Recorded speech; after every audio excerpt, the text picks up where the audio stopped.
మూడో ప్రపంచ యుద్ధం దిశగా ప్రపంచం వెళ్తోందా అన్నటువంటి కాన్సెప్ట్ మీదన ఏదైతే పార్థసారథి పొట్లూరు గారు అందిస్తున్నటువంటి కథనాల్లో 6వ కథనం ఇది.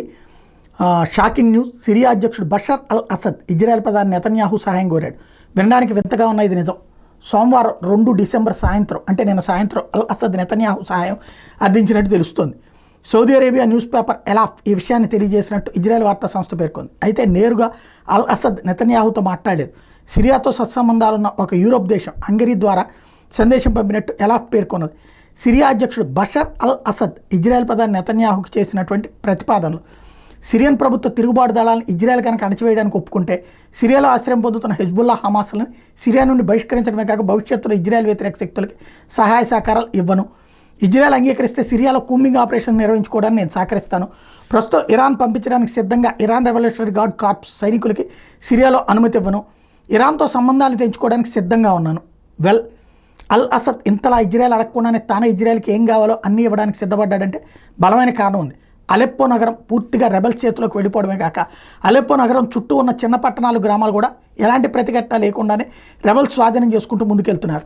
నిన్న రెబల్స్ ప్రకటించిన దాని ప్రకారం కొద్ది రోజుల్లోని సిరియా రాజధాని డమాస్కస్ని స్వాధీనం చేసుకుంటామన్నది నిజం అవ్వచ్చు. లేకపోతే బషర్ అల్ అసద్ ఇజ్రాయెల్ని ఎందుకు వేడుకుంటాడు? మరి పుతిన్ ఏమీ చేయలేడా? పుతిన్ ఏమీ చేయలేడు. మొన్నటి పోస్టులో చెప్పాను కదా, పుతిన్ తన ఆర్మీని సిరియాకు పంపించే స్థితిలో లేడు అని. ఉత్తర కొరియా నుండి 30,000 మంది సైనికులు తెచ్చుకున్నాడు అంటేనే అర్థం చేసుకోవచ్చు పుతిన్ ఎంత దీనావస్థలో ఉన్నాడు అని. రష్యన్ ఆర్మీలో మిగిలింది రిజర్వ్ దళాలు, స్పెషల్ ఆపరేషన్ దళాలు మాత్రమే. ఇప్పటి వరకు 3,60,000 మంది రష్యన్ సైనికులు మరణించారు. ఇది తటస్థ మీడియా నివేదిక. వెస్టర్న్ మీడియా లెక్క ప్రకారం 5 లక్షలకు పైగా చనిపోయారు.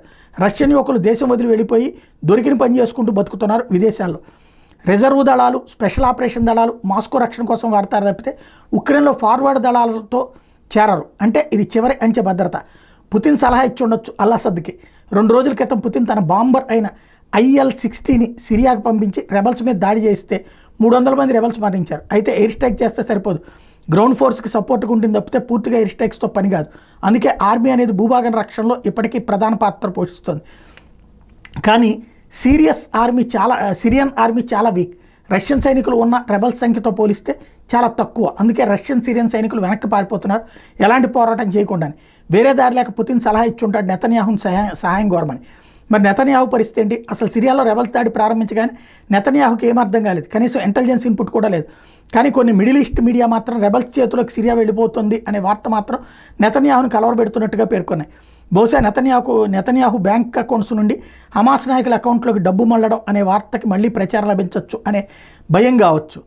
మరో షాకింగ్ న్యూస్ ఏంటంటే అక్టోబర్ 7, 2023న ఇజ్రాయెల్ మీద హమాస్ దాడి చేయబోతోందనే విషయం అటు జో బైడెన్కి ఇటు నెతన్యాహుకి ముందే తెలుసు అనేది షాకింగ్ న్యూస్.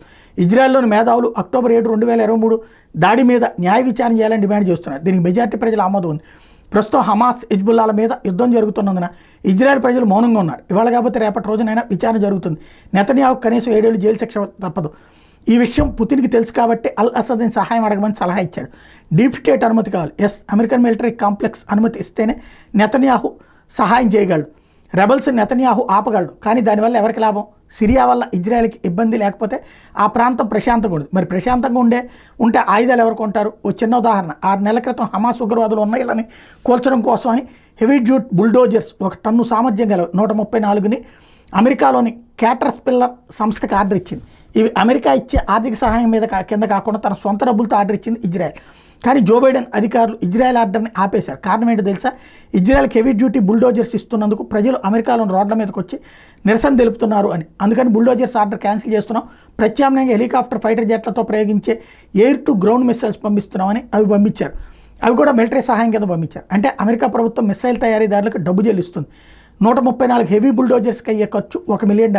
అదే ఎయిర్ టు గ్రౌండ్ మిస్సైల్స్కి $600 మిలియన్ ఖర్చు అవుతుంది. శాంతికి తావుందా? మహా అయితే బషర్ అల్ అసద్ రష్యా లేదా హంగరీ దేశానికి వెళ్ళిపోతాడు. షియా వర్గానికి చెందిన సిరియన్ సైనికులు హిజ్బుల్లా ఉగ్రవాదులు కలిసి సున్నీ వర్గం రెబల్స్ మీద పోరాడుతూ ఉంటారు.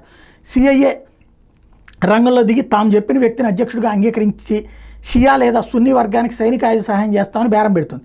సున్నీ వర్గానికి చెందిన వ్యక్తి సిరియా అధ్యక్షుడు అయితే సౌదీ అరేబియా కూడా సహాయం చేస్తుంది. అంతిమంగా సిరియాని రష్యా, ఇరాన్ల గుప్పెట్లో నుండి తప్పించడం అమెరికా లక్ష్యం.